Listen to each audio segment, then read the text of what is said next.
ഓം ശാന്തി 17-12-2025 പ്രഭാതമുരളി മധുബൻ. മധുരമായ കുട്ടികളെ, നിങ്ങൾ മനസ്സാ വാചാ കർമ്മണ വളരെ വളരെ സന്തോഷത്തിൽ കഴിയണം. എല്ലാവരെയും സന്തോഷിപ്പിക്കണം. ആർക്കും ദുഃഖം കൊടുക്കരുത്. ചോദ്യം: ഡബിൾ അഹിംസകരായി മാറുന്ന കുട്ടികൾ ഏത് കാര്യം ശ്രദ്ധിക്കണം? ഉത്തരം: 1. ആർക്കും ദുഃഖമുണ്ടാകുന്ന തരത്തിലുള്ള ഒരു വാക്കും വായിൽ നിന്ന് വരാതെ ശ്രദ്ധിക്കണം. എന്തുകൊണ്ടെന്നാൽ വാക്കുകളിലൂടെ ദുഃഖം നൽകുക എന്നതും ഹിംസയാണ്. 2. നമ്മൾ ദേവതകളായി മാറാൻ പോവുകയാണ്. അതിനാൽ പെരുമാറ്റം വളരെ കുലീനമായിരിക്കണം. കഴിക്കുന്നതും കുടിക്കുന്നതും വളരെ ഉയർന്നതോ വളരെ താഴ്ന്നതോ ആകരുത്. ഗീതം: ബലവാന്റെ യുദ്ധം നിർബലനുമായി. ഓം ശാന്തി. മധുരമധുരമായ ഓമന സന്താനങ്ങൾക്ക് ബാബ ദിവസേന മനസ്സിലാക്കി തരുന്നു. സ്വയത്തെ ആത്മാവാണെന്ന് മനസ്സിലാക്കിയിരുന്ന് ബാബയെ ഓർമ്മിക്കൂ. അറ്റൻഷൻ പ്ലീസ് എന്ന് പറയാറില്ലേ? അതിനാൽ ബാബ പറയുന്നു, ഒന്ന് ബാബയിലേക്ക് ശ്രദ്ധിക്കൂ. ബാബ എത്ര മധുരമാണ്. ബാബയെ പറയുന്നത് തന്നെ സ്നേഹത്തിന്റെ സാഗരനെന്നും ജ്ഞാനത്തിന്റെ സാഗരനും എന്നാണ്. അതിനാൽ നിങ്ങൾക്കും സ്നേഹിയായി മാറണം. മനസ്സാ വാചാ കർമ്മണ ഓരോ കാര്യത്തിലും നിങ്ങൾക്ക് സന്തോഷം ഉണ്ടായിരിക്കണം. ആർക്കും ദുഃഖം നൽകരുത്. ബാബയും ആർക്കും ദുഃഖം നൽകുന്നില്ല. ബാബ വന്നിരിക്കുന്നത് തന്നെ സുഖിയാക്കി മാറ്റാനാണ്. നിങ്ങളും ഒരു പ്രകാരത്തിലും ദുഃഖം ആർക്കും കൊടുക്കരുത്. അങ്ങനെയുള്ള ഒരു കർമ്മവും ചെയ്യരുത്. മനസ്സിൽ പോലും വരരുത്. എന്നാൽ ഈ അവസ്ഥ അവസാനമാണ് ഉണ്ടാകുന്നത്. കർമ്മേന്ദ്രിയങ്ങളിലൂടെ എന്തെങ്കിലുമൊക്കെ തെറ്റ് സംഭവിക്കുന്നു. സ്വയത്തെ ആത്മാവാണെന്ന് മനസ്സിലാക്കുകയും മറ്റുള്ളവരെയും ആത്മാവാകുന്ന സഹോദരനായി കാണുകയുമാണെങ്കിൽ പിന്നീട് ആർക്കും ദുഃഖം കൊടുക്കില്ല. ശരീരത്തെ തന്നെ കാണുന്നില്ലെങ്കിൽ ദുഃഖം എങ്ങനെ നൽകും? ഇതിൽ ഗുപ്തമായ പരിശ്രമമുണ്ട്. ഇതെല്ലാം ബുദ്ധിയുടെ ജോലിയാണ്. ഇപ്പോൾ നിങ്ങൾ പവിഴ ബുദ്ധികളായി മാറുകയാണ്. നിങ്ങൾ പവിഴ ബുദ്ധികളായിരുന്നപ്പോൾ ഒരുപാട് സുഖം കണ്ടു. നിങ്ങൾ തന്നെ ആയിരുന്നല്ലോ സുഖധാമത്തിന്റെ അധികാരികൾ. ഇതാണ് ദുഃഖധാമം. ഇത് വളരെ എളുപ്പമാണ്. ശാന്തിധാമം മധുരമായ വീടാണ്. പിന്നീട് അവിടെ നിന്നാണ് പാർട്ട് അഭിനയിക്കാൻ വന്നത്. ദുഃഖത്തിന്റെ പാർട്ട് ഒരുപാട് സമയം അഭിനയിച്ചു. ഇപ്പോൾ സുഖധാമത്തിലേക്ക് പോകണം. അതിനാൽ പരസ്പരം സഹോദര സഹോദരങ്ങളാണെന്ന് മനസ്സിലാക്കണം. ആത്മാവ് ആത്മാവിന് ദുഃഖം നൽകാൻ സാധിക്കില്ല. സ്വയത്തെ ആത്മാവാണെന്ന് മനസ്സിലാക്കി ആത്മാവിനോടാണ് സംസാരിക്കുന്നത്. ആത്മാവ് തന്നെയാണ് സിംഹാസനത്തിലിരിക്കുന്നത്. ഈ ബ്രഹ്മാവും ശിവബാബയുടെ രഥമാണല്ലോ. കുട്ടികൾ പറയാറുണ്ട്, നമ്മൾ ശിവബാബയുടെ രഥത്തെ അലങ്കരിക്കുകയാണ്, ശിവബാബയുടെ രഥത്തെ കഴിപ്പിക്കുകയാണ്. അപ്പോൾ ശിവബാബയെ തന്നെയാണ് ഓർമ്മ വരുന്നത്. ശിവബാബ മംഗളകാരിയായ അച്ഛനാണ്. പറയുന്നു, ഞാൻ 5 തത്വങ്ങളുടെയും മംഗളം നേരുന്നു. സത്യുഗത്തിൽ ഒരു വസ്തു പോലും ബുദ്ധിമുട്ടിക്കില്ല. ഇവിടെയാണെങ്കിൽ ചിലപ്പോൾ കൊടുങ്കാറ്റ്, ചിലപ്പോൾ തണുപ്പ്, ചിലപ്പോൾ എന്തെല്ലാമാണ് സംഭവിക്കുന്നത്. സത്യുഗത്തിൽ സദാ വസന്തകാലമായിരിക്കും. ദുഃഖത്തിന്റെ പേര് പോലുമില്ല. അത് സ്വർഗമാണ്. നിങ്ങളെ സ്വർഗത്തിന്റെ അധികാരിയാക്കി മാറ്റാനായി ബാബ വന്നിരിക്കുകയാണ്. ഉയർന്നതിലും വെച്ച് ഉയർന്നത് ഭഗവാനാണ്. ഉയർന്നതിലും ഉയർന്ന ബാബ ഉയർന്നതിലും ഉയർന്ന സുപ്രീം ടീച്ചറുമാണ്. അതിനാൽ തീർച്ചയായും ഉയർന്നതിലും ഉയർന്നതാക്കിയല്ലേ മാറ്റുകയുള്ളൂ. നിങ്ങൾ ലക്ഷ്മി നാരായണനായിരുന്നല്ലോ. ഈ കാര്യങ്ങളെല്ലാം മറന്നുപോയിരിക്കുകയാണ്. ഇത് ബാബ തന്നെയാണ് ഇരുന്ന് മനസ്സിലാക്കി തരുന്നത്. ഋഷി മുനിമാരോട് താങ്കൾക്ക് രചനയെയും രചയിതാവിനെയും അറിയാമോ എന്ന് ചോദിക്കാറുണ്ടായിരുന്നു. അപ്പോൾ അറിയില്ല എന്ന് പറയുമായിരുന്നു. അവർക്ക് തന്നെ ജ്ഞാനമുണ്ടായിരുന്നില്ല എങ്കിൽ പിന്നെങ്ങനെയാണ് പരമ്പരയായി നടന്നു വരിക? ബാബ പറയുന്നു, ഈ ജ്ഞാനം ഞാൻ ഇപ്പോൾ മാത്രമാണ് നൽകുന്നത്. സദ്ഗതിയുണ്ടായാൽ പിന്നെ നിങ്ങൾക്ക് ജ്ഞാനത്തിന്റെ ആവശ്യമില്ല. ദുർഗതി ഉണ്ടാകുന്നേയില്ല. സത്യുഗത്തെ പറയുന്നത് തന്നെ സദ്ഗതി എന്നാണ്. ഇവിടെയുള്ളത് ദുർഗതിയാണ്. എന്നാൽ നമ്മൾ ദുർഗതിയിലാണെന്ന് പോലും ആർക്കും അറിയില്ല. മുക്തിദാതാവെന്നും വഴികാട്ടിയെന്നും തോണിക്കാരനെന്നും ബാബയെക്കുറിച്ച് പാടാറുണ്ട്. വിഷയസാഗരത്തിൽ നിന്ന് എല്ലാവരുടെയും തോണി അക്കരെ എത്തിക്കുന്നു. ബാബയെ ക്ഷീരസാഗരമെന്നാണ് പറയുന്നത്. വിഷ്ണുവിനെ ക്ഷീരസാഗരത്തിലാണ് കാണിക്കുന്നത്. ഇതെല്ലാം ഭക്തിമാർഗത്തിലെ മഹിമയാണ്. വലിയ വലിയ കുളങ്ങളുണ്ട്. അതിൽ വിഷ്ണുവിന്റെ വലിയ ചിത്രം കാണിക്കുന്നുണ്ട്. ബാബ മനസ്സിലാക്കി തരുന്നു, നിങ്ങൾ തന്നെയാണ് മുഴുവൻ വിശ്വത്തിലും രാജ്യം ഭരിച്ചിരുന്നത്. ഒരുപാട് തവണ തോൽക്കുകയും വിജയം പ്രാപ്തമാക്കുകയും ചെയ്തിട്ടുണ്ട്. ബാബ പറയുന്നു, കാമം മഹാശത്രുവാണ്. അതിനോട് വിജയം പ്രാപ്തമാക്കുന്നതിലൂടെ നിങ്ങൾ വിശ്വത്തെ ജയിച്ചവരായി മാറും. അപ്പോൾ സന്തോഷത്തോടു കൂടിയല്ലേ ആയിത്തീരേണ്ടത്. ഗൃഹസ്ഥ വ്യവഹാരത്തിലും പ്രവൃത്തി മാർഗത്തിലും ഇരിക്കൂ. എന്നാൽ താമര പുഷ്പത്തിന് സമാനം പവിത്രമായി കഴിയൂ. ഇപ്പോൾ നിങ്ങൾ മുള്ളിൽ നിന്ന് പൂവായി മാറുകയാണ്. ഇതാണ് മുള്ളുകളുടെ കാടെന്ന് മനസ്സിലാക്കാൻ കഴിയും. പരസ്പരം എത്രയാണ് ഉപദ്രവിക്കുന്നത്, കൊല്ലുന്നു. അതിനാൽ ബാബ മധുരമധുരമായ കുട്ടികളോട് പറയുകയാണ്, ഇപ്പോൾ നിങ്ങൾ എല്ലാവരുടെയും വാനപ്രസ്ഥാവസ്ഥയാണ്. ചെറിയവരുടെയും വലിയവരുടെയും എല്ലാം വാനപ്രസ്ഥാവസ്ഥയാണ്. നിങ്ങൾ വാണിയിൽ നിന്നും ഉപരി പോകാനാണല്ലോ പഠിക്കുന്നത്. നിങ്ങൾക്കിപ്പോൾ സദ്ഗുരുവിനെ ലഭിച്ചു കഴിഞ്ഞു. സദ്ഗുരുവാകുന്ന ബാബ നിങ്ങളെ വാനപ്രസ്ഥത്തിലേക്ക് കൊണ്ടുപോവുക തന്നെ ചെയ്യും. ഇതാണ് സർവകലാശാല. ഭഗവാന്റെ വാക്കുകളാണല്ലോ. ഞാൻ നിങ്ങളെ രാജയോഗം പഠിപ്പിച്ച് രാജാക്കന്മാരുടെയും രാജാവാക്കി മാറ്റുന്നു.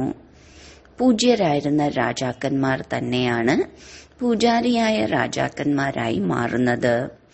അതിനാൽ ബാബ പറയുന്നു, കുട്ടികളെ നല്ല രീതിയിൽ പുരുഷാർത്ഥം ചെയ്യൂ. ദൈവിക ഗുണങ്ങൾ ധാരണ ചെയ്യൂ. കഴിക്കുകയും കുടിക്കുകയും ചെയ്തോളൂ. ശ്രീനാഥ ക്ഷേത്രത്തിലേക്കും പോയിക്കോളൂ. അവിടെ നെയ്യ് കൊണ്ടുണ്ടാക്കിയ പ്രസാദം ധാരാളം ലഭിക്കുന്നു. നെയ്യിന്റെ കിണർ തന്നെ ഉണ്ടാക്കിയിട്ടുണ്ട്. കഴിക്കുന്നതാരാണ്? പൂജാരി. ശ്രീനാഥനെയും ജഗന്നാഥനെയും രണ്ടുപേരെയും കറുത്തതായിട്ടാണ് കാണിച്ചിരിക്കുന്നത്. ജഗന്നാഥ ക്ഷേത്രത്തിൽ ദേവതകളുടെ മോശമായ ചിത്രങ്ങളുണ്ട്. അവിടെ അരി കൊണ്ടുള്ള പ്രസാദം ഉണ്ടാക്കുന്നു. അരി വെന്ത് കഴിയുമ്പോൾ 4 ഭാഗങ്ങളാകുന്നു. വെറും അരി കൊണ്ടുള്ള പ്രസാദമാണ് ഉണ്ടാക്കുക. എന്തുകൊണ്ടെന്നാൽ ഇപ്പോൾ വിശേഷതയൊന്നുമില്ലല്ലോ. ഒരു വശത്ത് ദരിദ്രനും മറുവശത്ത് ധനവാനും. ഇപ്പോൾ നോക്കൂ, എത്ര ദരിദ്രരാണ്. കഴിക്കാനും കുടിക്കാനും ഒന്നും ലഭിക്കുന്നില്ല. സത്യുഗത്തിൽ എല്ലാം ഉണ്ട്. അതിനാൽ ബാബ ആത്മാക്കൾക്ക് മനസ്സിലാക്കി തരികയാണ്. ശിവബാബ വളരെ മധുരമാണ്. ബാബ നിരാകാരനാണ്. സ്നേഹിക്കുന്നത് ആത്മാവിനെയല്ലേ? ആത്മാവിനെ തന്നെയാണ് വിളിക്കുന്നത്. ശരീരം കത്തിയെരിഞ്ഞു പോയി. ശരീരത്തിലുണ്ടായിരുന്ന ആത്മാവാണ്. ജ്യോതി തെളിയിക്കുന്നു. ഇതിൽ നിന്ന് മനസ്സിലാക്കാം, ആത്മാവിനാണ് അന്ധകാരം ഉണ്ടാകുന്നതെന്ന്. ആത്മാവിന് ശരീരമില്ല. പിന്നെ അന്ധകാരത്തിന്റെ എല്ലാം കാര്യം എങ്ങനെ ഉണ്ടാകാനാണ്? സത്യയുഗത്തിൽ ഈ കാര്യങ്ങൾ ഉണ്ടാകുന്നില്ല. ഇതെല്ലാം ഭക്തി മാർഗമാണ്. ബാബ എത്ര നല്ല രീതിയിലാണ് മനസ്സിലാക്കി തരുന്നത്. ജ്ഞാനം വളരെ മധുരമാണ്. ഇതിൽ കണ്ണു തുറന്ന് കേൾക്കണം. ബാബയെ നോക്കുമല്ലോ. നിങ്ങൾക്കറിയാം, ശിവബാബ ഈ ബ്രഹ്മാവിന്റെ ഭ്രൂമധ്യത്തിൽ ഇരിക്കുകയാണ്. അതിനാൽ കണ്ണു തുറന്നിരിക്കണമല്ലോ. പരിധിയില്ലാത്ത ബാബയെ നോക്കണമല്ലോ. മുൻപെല്ലാം കുട്ടികൾ ബാബയെ കാണുമ്പോൾ തന്നെ ധ്യാനത്തിലേക്ക് പോകുമായിരുന്നു. പരസ്പരം ഇരിക്കെ തന്നെ ധ്യാനത്തിലേക്ക് പോകുമായിരുന്നു. കണ്ണുകൾ അടച്ച് ഓടിക്കൊണ്ടേയിരിക്കുമായിരുന്നു. അത്ഭുതമായിരുന്നില്ലേ? ബാബ മനസ്സിലാക്കി തന്നുകൊണ്ടിരിക്കുന്നു. പരസ്പരം കാണുമ്പോൾ ഇങ്ങനെ മനസ്സിലാക്കൂ, നമ്മൾ സഹോദരാത്മാവിനോടാണ് സംസാരിക്കുന്നത്. സഹോദരനാണ് മനസ്സിലാക്കി കൊടുക്കുന്നത്. നിങ്ങൾ പരിധിയില്ലാത്ത ബാബയുടെ നിർദ്ദേശം സ്വീകരിക്കില്ലേ? നിങ്ങൾ ഈ അവസാന ജന്മം പവിത്രമായി മാറുകയാണെങ്കിൽ പവിത്രമായ ലോകത്തിന്റെ അധികാരിയായി മാറും. ബാബ ഒരുപാട് പേർക്ക് മനസ്സിലാക്കി തരുന്നു. ചിലർ പെട്ടെന്ന് തന്നെ പറയുന്നു, ബാബ, ഞങ്ങൾ തീർച്ചയായും പവിത്രമായി മാറാം. പവിത്രമായി ഇരിക്കുന്നത് നല്ലതാണ്. കുമാരി പവിത്രമാണെങ്കിൽ എല്ലാവരും തലകുനിക്കുന്നു.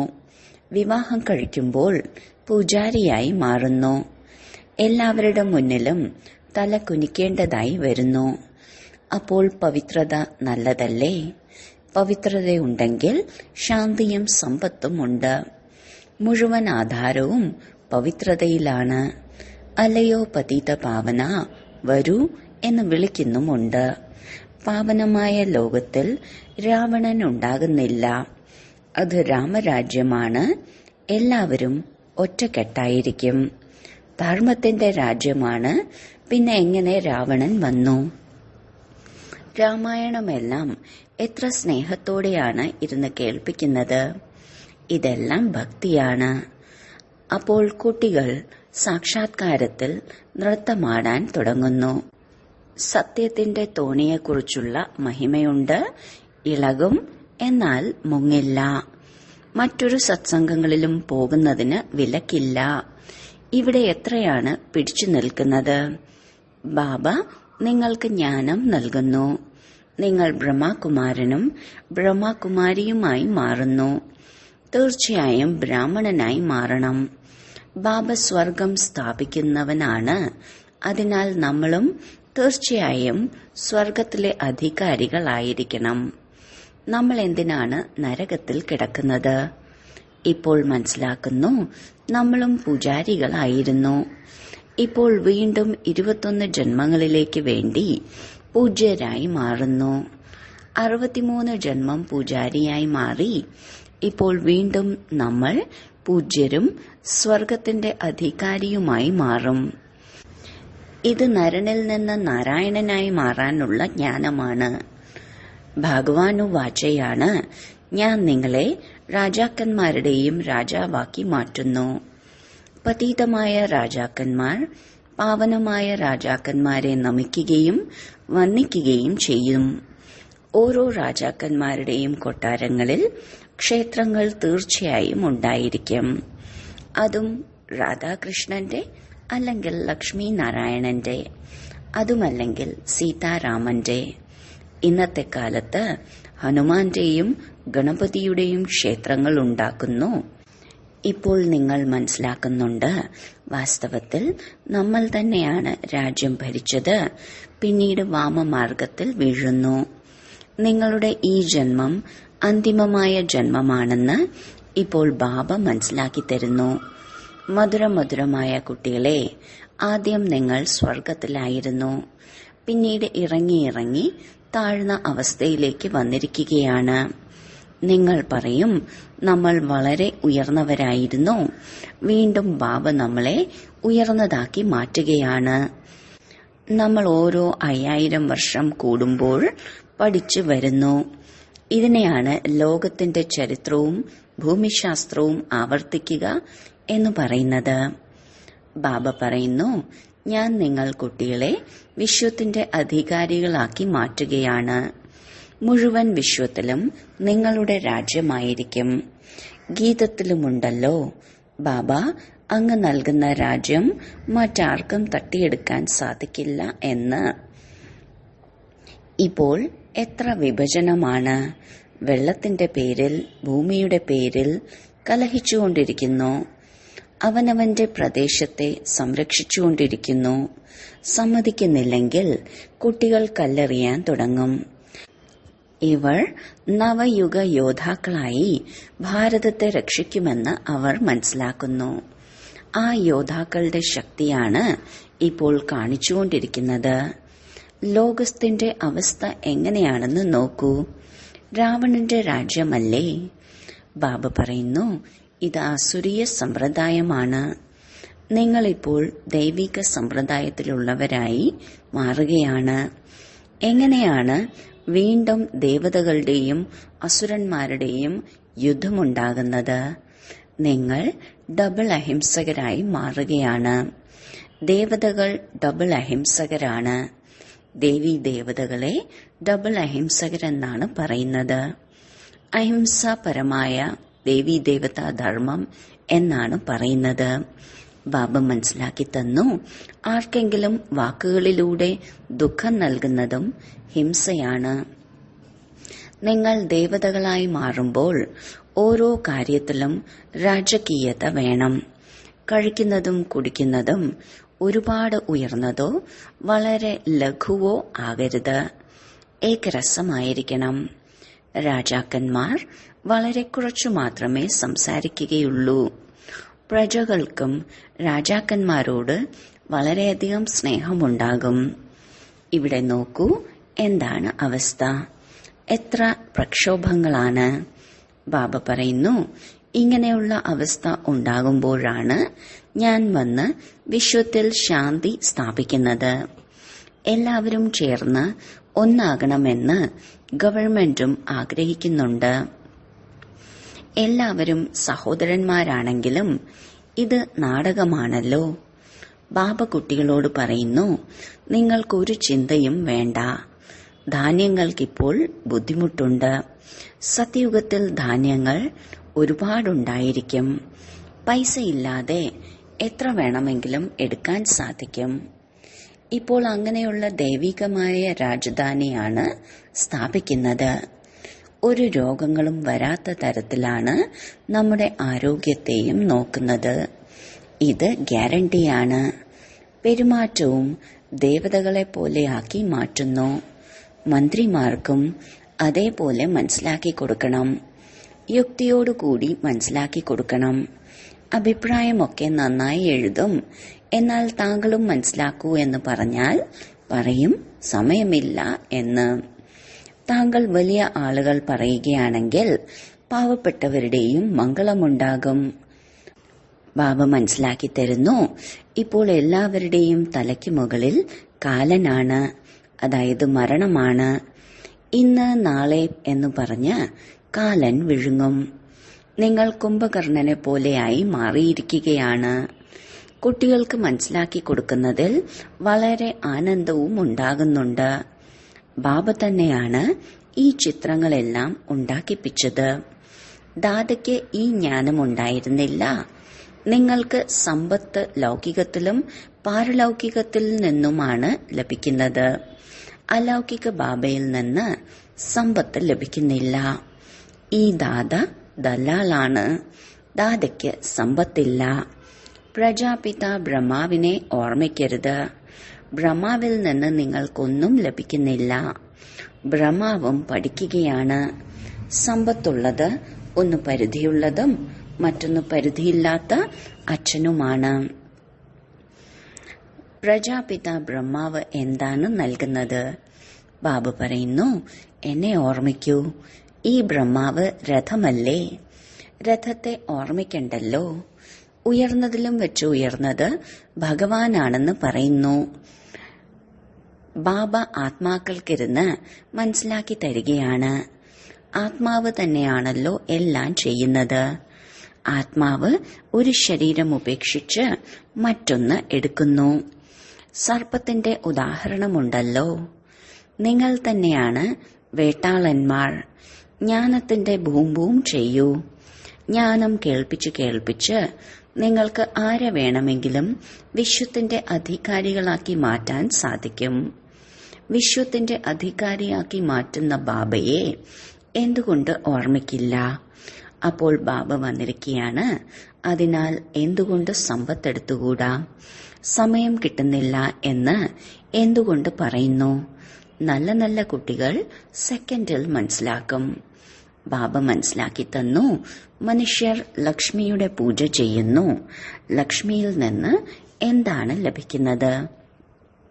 പിന്നീട് മമ്മയിൽ നിന്ന് എന്താണ് ലഭിക്കുന്നത്? ലക്ഷ്മി സ്വർഗത്തിലെ ദേവിയാണ്. ലക്ഷ്മിയോട് ധനം യാചിക്കുന്നു. അംബ വിശ്വത്തിലെ അധികാരിയാക്കി മാറ്റുന്നു. എല്ലാ മനോകാമനകളും പൂർത്തീകരിക്കുന്നു. ശ്രീമതത്തിലൂടെയാണ് എല്ലാ മനോകാമനകളും പൂർത്തീകരിക്കുന്നത്. ശരി, വളരെ കാലത്തെ വേർപാടിന് ശേഷം തിരികെ കിട്ടിയ മധുരമധുരമായ സന്താനങ്ങൾക്ക് മാതാവും പിതാവുമായ ബാബ്ദാദയുടെ സ്നേഹസ്മരണകളും പുലർക്കാല വന്ദനവും. ആത്മീയ പിതാവിന്റെ ആത്മീയ കുട്ടികൾക്ക് നമസ്കാരം. ധാരണയ്ക്കുള്ള മുഖ്യസാരം: 1. ഈ കർമ്മേന്ദ്രിയങ്ങളിലൂടെ ഒരു തെറ്റും ഉണ്ടാകരുത്. ഇതിനുവേണ്ടി ഞാൻ ആത്മാവാണ്. ഈ സ്മൃതി ഉറപ്പാക്കണം. ശരീരത്തെ കാണരുത്. ഒരു ബാബയിലേക്ക് ശ്രദ്ധ കേന്ദ്രീകരിക്കണം. 2. ഇപ്പോൾ വാനപ്രസ്ഥ അവസ്ഥയാണ്. അതിനാൽ വാണിയിൽ നിന്ന് ഉപരി പോകാനുള്ള പുരുഷാർത്ഥം ചെയ്യണം. തീർച്ചയായും പവിത്രമായി മാറണം. ബുദ്ധിയിലുണ്ടായിരിക്കണം. സത്യത്തിന്റെ തോണി ഇളകും, പക്ഷെ മുങ്ങില്ല. അതിനാൽ വിഘ്നങ്ങളെ പേടിക്കരുത്. വരദാനം: ഡ്രാമയുടെ ജ്ഞാനത്തെ മനസ്സിലാക്കി ഉറച്ച സ്ഥിതി ഉണ്ടാക്കുന്ന പ്രകൃതി ജീത്തും മായാജീത്തുമായി ഭവിക്കട്ടെ. പ്രകൃതിയിൽ നിന്ന് അഥവാ മായയിൽ നിന്ന് എങ്ങനെയുള്ള പേപ്പറുകൾ വരികയാണെങ്കിലും അല്പം പോലും ഇളകരുത്. എന്തുകൊണ്ട് എന്നീ ചോദ്യങ്ങൾ വരികയോ ഏതെങ്കിലും പ്രശ്നങ്ങളുമായി യുദ്ധം ചെയ്യുകയോ ചെയ്താൽ പരാജിതരാകും. അതിനാൽ എന്തു തന്നെ സംഭവിച്ചാലും ഉള്ളിൽ ആഹാ മധുരമായ ഡ്രാമ, ആഹാ എന്ന ശബ്ദം ഉയരണം. അയ്യോ എന്തുപറ്റി എന്ന സങ്കല്പം പോലും വരരുത്. ഒരു സങ്കല്പത്തിൽ പോലും ഇളക്കമില്ലാത്ത സ്ഥിതി ഉണ്ടാകണം. സദാ ഉറച്ചതും ഇളകാത്തതുമായ സ്ഥിതി ഉണ്ടാവുകയാണെങ്കിൽ പ്രകൃതി ജീത്ത് അഥവാ മായ ജീത്തായി മാറട്ടെ എന്ന വരദാനം പ്രാപ്തമാകും. സ്ലോഗൻ: സന്തോഷ വാർത്തകൾ കേൾപ്പിച്ച് സന്തോഷം നൽകുന്നത് തന്നെയാണ് ഏറ്റവും ശ്രേഷ്ഠമായ കർത്തവ്യം. അവ്യക്ത സൂചന: ഇപ്പോൾ സമ്പന്നവും കർമാതീതവുമായി മാറാനുള്ള ദൃഢസങ്കല്പം എടുക്കൂ. ഇപ്പോൾ മഹാരഥികളുടെ പുരുഷാർത്ഥം ഈ പ്രാക്ടീസിന്റേതാണ്.